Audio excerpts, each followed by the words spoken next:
when you're doing top stitching, I mean, some do back stitch, and you'll have a little thicker place.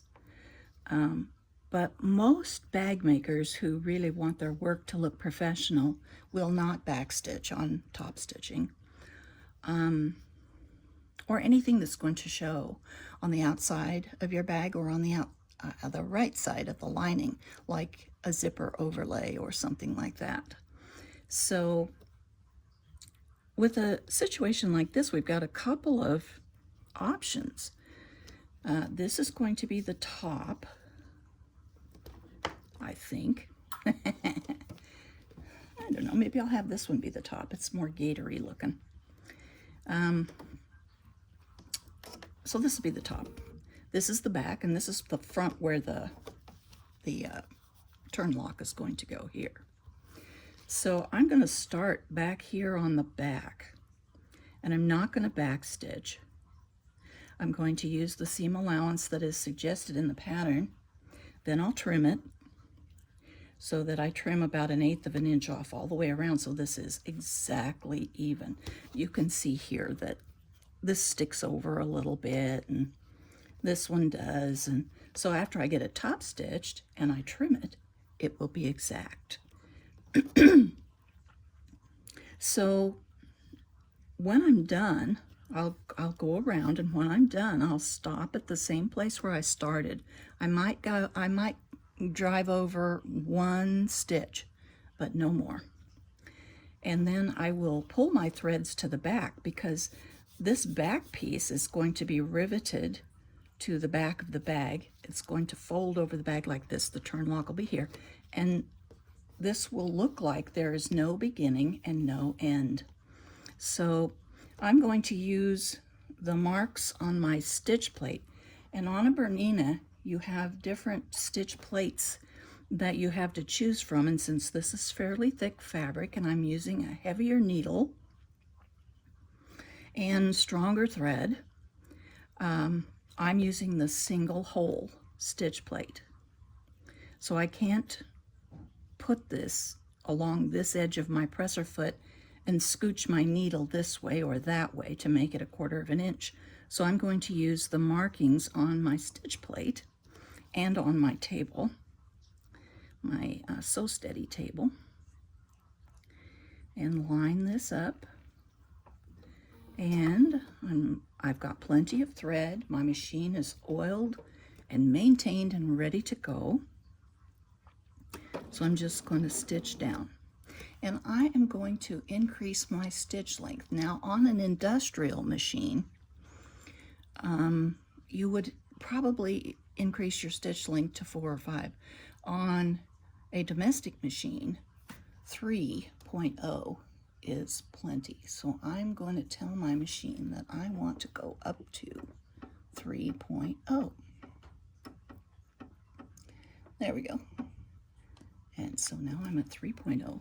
And the main thing about changing your stitch length is to remember to put it back when you're not top stitching. You have to remember to put it back down. So you just go slow. Keep your eye. I'm not watching the needle. I'm watching the edge of my vinyl, and I'm keeping right on my mark on my stitch plate.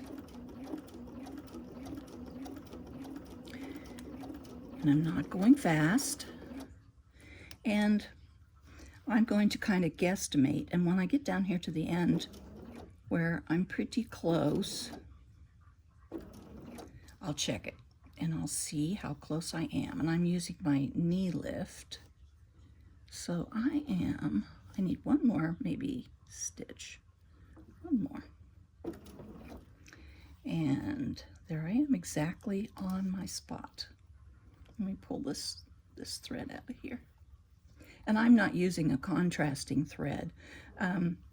You can use contrasting thread, sure enough, but you better be a darn good top stitcher, because any little wobble and you'll see it. Okay, I'm to the point where I want to check, and I'm going to do one more stitch.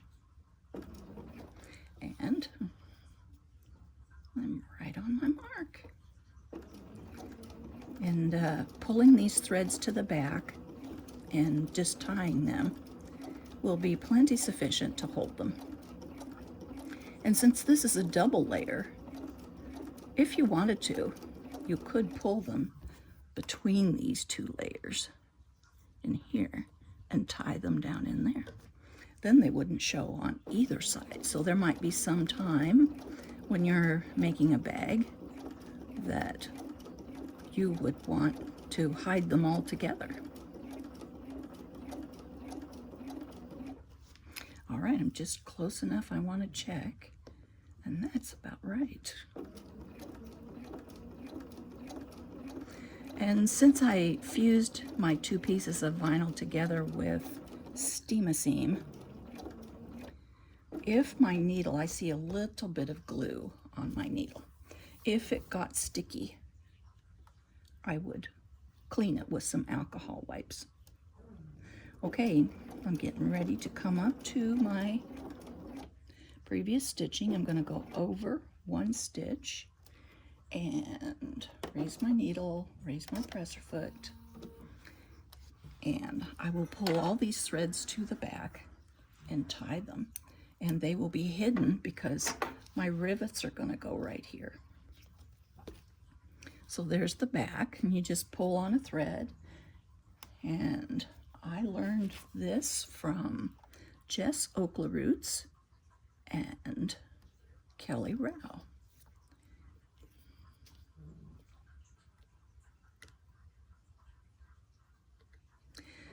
And the tissue paper idea I learned from Amy Butler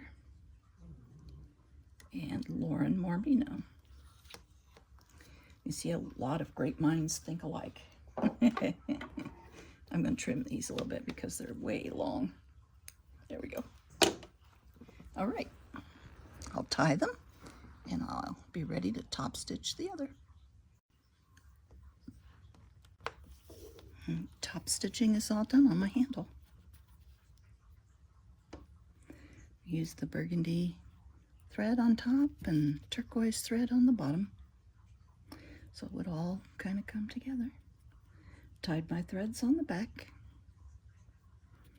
Get some pretty top stitching that way. Here we go.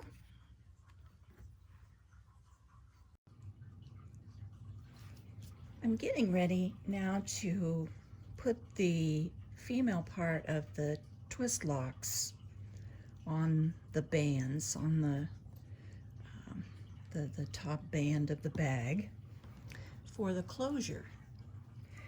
And what I've done is followed the pattern's directions and measured up so far on each side, and I've centered it here. You can see that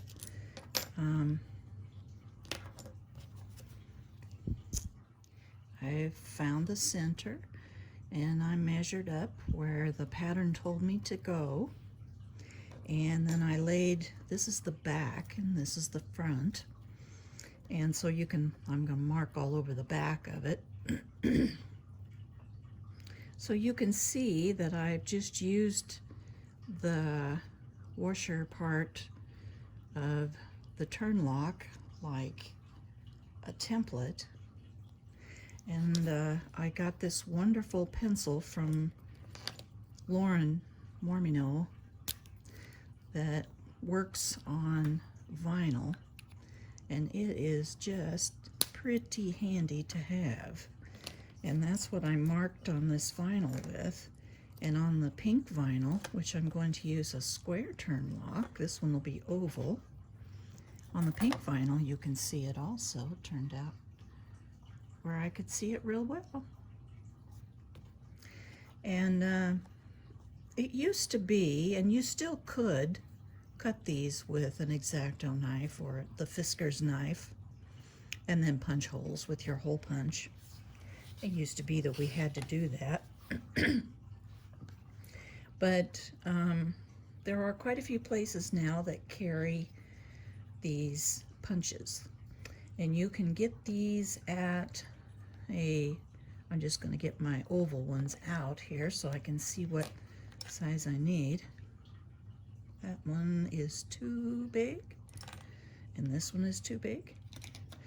This one is the right size. It just sits right on the line I drew, so that's the size I need. Let's see if we can find the right size of square or rectangle for my other one. That looks just right there too. One side is sharp and has the blade, and the other side's more dull. You can kind of tell when you look at it. This one's the sharp side, and that one. But you can get these from any leather shop. These are leather punches. So you can get them from a leather shop, and I think they're on Amazon, and I've seen them on, I think I saw them on Emmaline Bags, and of course Debbie Hunker on Doodabug. I think she has them too, but you can find them. And a couple of years ago from Debbie Hunker, I purchased the plates, the press plates. And this is a cam rivet press. And so you put the base plate in, and then you'll put this protector over it. And this screws up into the bottom of the, I gotta see which way to go. I'm not sure. Let me see here. I'm getting the right spot even. But this screws up into the top part of the rivet press. And this makes it really easy. So we used to have to cut these out, and now all we have to do is line that up.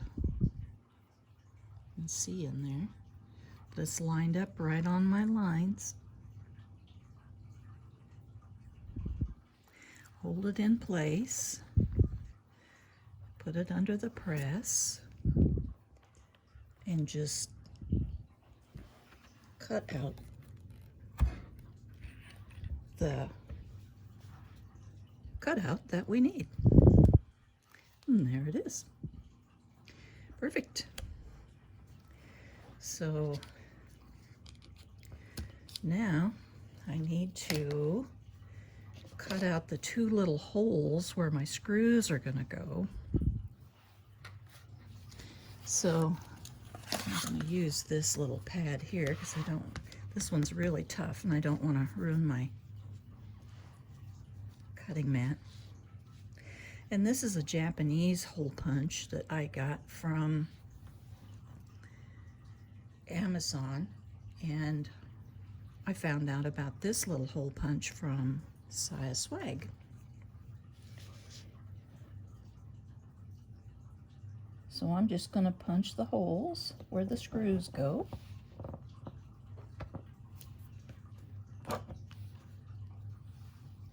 And when I get ready to do the rectangular one, I'll do the very same thing. I'll use the rectangle punch. So there we go. I'll be ready to, this will go on the front, and the screws will go in, and if I need to adjust anything, it'll be very, very easy to do. So I might want to punch this down just a little farther on the bottom. So to do that, I will just lay the punch just a little bit below here, or I could take my Fisker's blade and just take off just a hair right here, and then it'll fit just fine. And it's not unusual at all to have to fine-tune these, so no problem. So that is how you're going to attach your turn locks. And this one, let's see, I'll just go ahead and punch this one. This is the blade end.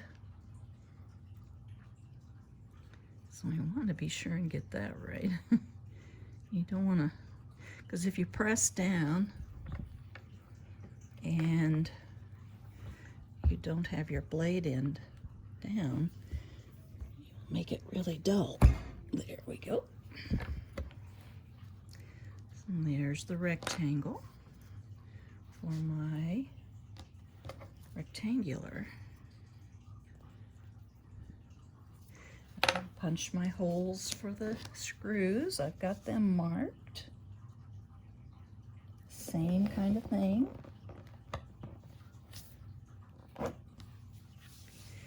And these, I guess you should oil them once in a while.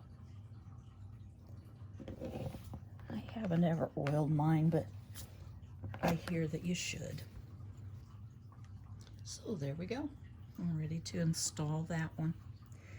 Okay, I'll get these turn locks in, and next I'm going to put the rivets on the handles.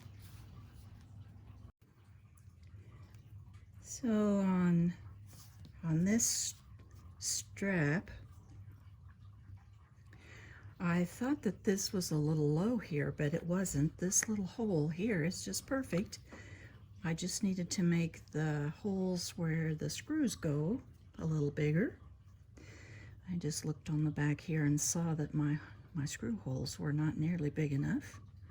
And you can see that my little marker just wipes right off too. I forgot to mention that you can just wipe your vinyl marker off. So this is the front of my strap, so I'm going to go ahead and slide this in here. And it's actually better if your twist lock is a little tight in the hole. It's better if it's pretty snug and not loose. You could maybe cut this whole oval out if you were cutting by hand, but it's a bit risky. So there's the back of my turn lock. Fits in there just perfectly. So here's the front. It's nice and level. Looks nice. So I am going to go ahead and put the washer on the back, or put the back on it. It doesn't have a washer. Some do. This one doesn't. Well, I'm going to go ahead and put the back on this. I'll go get the little screws. I have them safely contained in a pin box.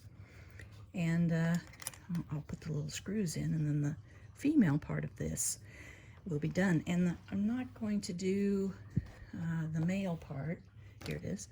I'm not going to do this until I get the bag quite a lot more along constructed.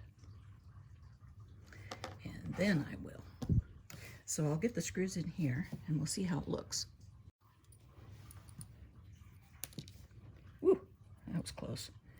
Well, I'm telling you, you don't want to drop these little puppies. If you drop them, you're going to be looking for them for a while.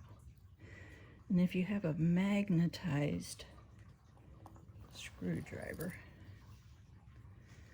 I'll turn this way so you can see a little better.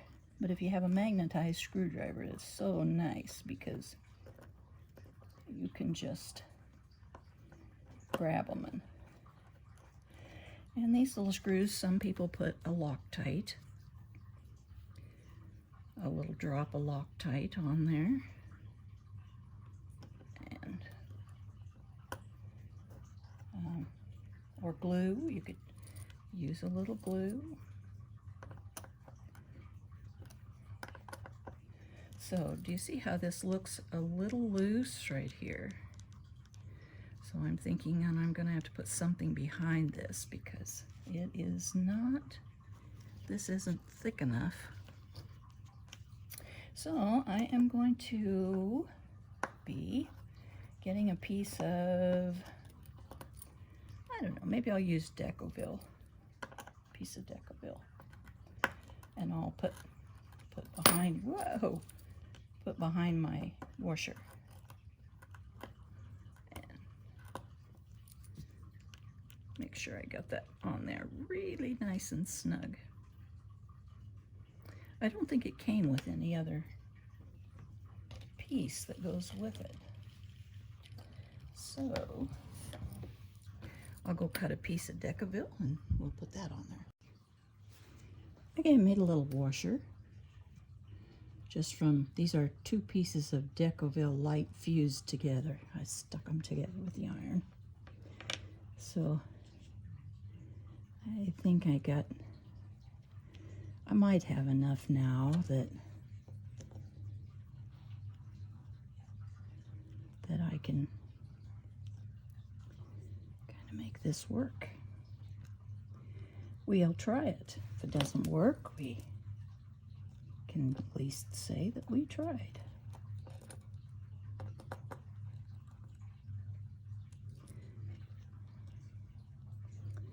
Well, that side feels much better as the screw went in. I trimmed my little washer back that I made, kind of squared it off. Okay, let's see. Oh yeah, very solid. Nice. Look at that. Perfect. Okay, 1 down, 1 to go.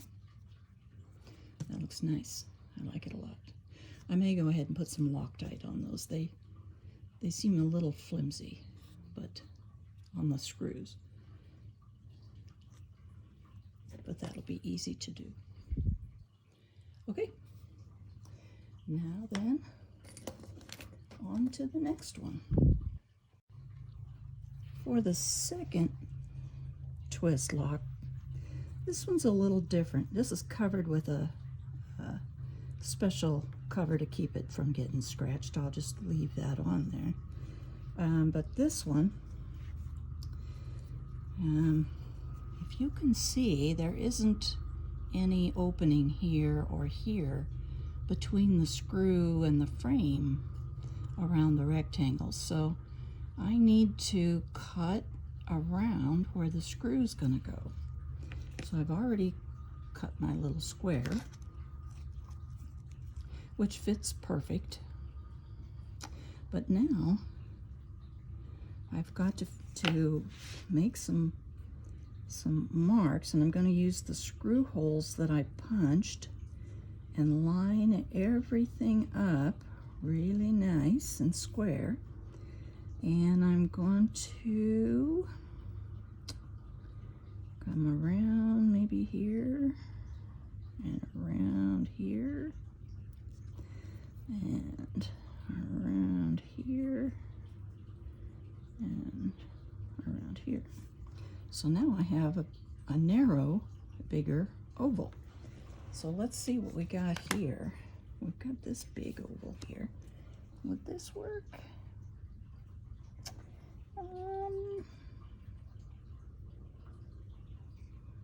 I don't know. It's pretty big. Pretty wide. Let's see here. What else? Where'd my other oval go?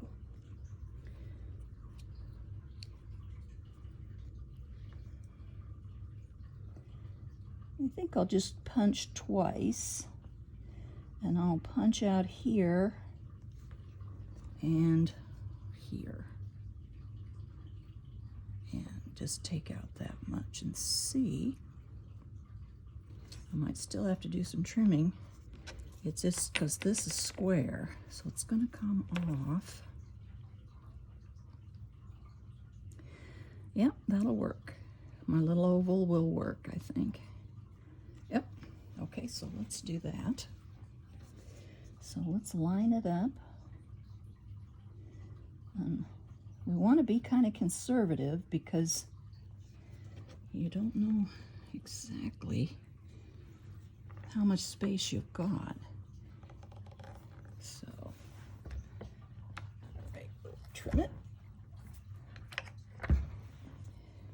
and check it.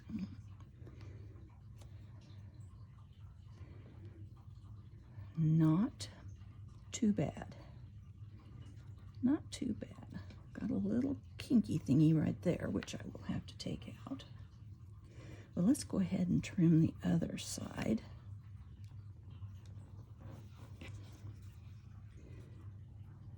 I'm just going to put it just past the hole that I punched because I don't want to go too far. And we'll punch it. Here we go. Okay, let's see where we're at now. Oh yeah, that looks pretty nice. All I need is just a little room on each side here, and I got it. So I am just going to take my sharp embroidery shears and trim this, and I'll be right back. All right, got the second twist lock in, so it'll be pretty. And it's nice and square and looks great. And I think I am going to go ahead and put a washer of Decovil behind this too. It's not that loose, but you know, I just don't want it moving around because it's so nice and pretty. So I'm going to make a washer for that, and I'll put that in. Then we'll have the female part of the turn locks done. There you go. How to install an oval and a rectangular twist lock on the female side.